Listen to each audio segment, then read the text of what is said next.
push essentially enables communication between an app and their users or between two users. It is very equivalent to what we do with our Web2 apps, wherein we get up in the morning and we'll have a look at our phone and we'll see notifications from all the important apps that we love and that we use.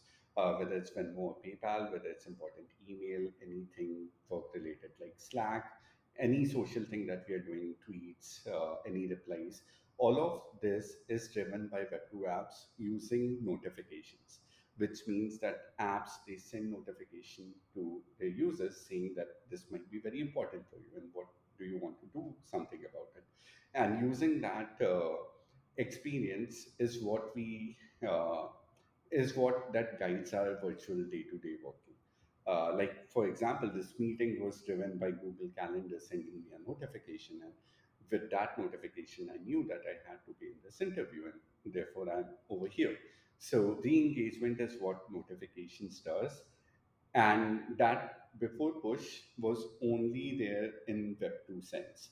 But with push, what happened was that now Web3 equivalent apps, which are sometimes called protocols or sometimes called apps, now they are able to send notifications to Web3 users.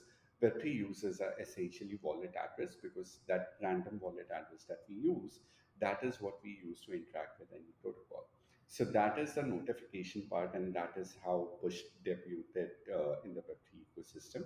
We started or we invented notifications for Web3. And then once you go a bit deeper, you realize that everything that we are doing is based on communication, right? After notifications, when we are talking to our friends or socializing, that's basically by sending a DM to someone on Twitter or by talking on WhatsApp.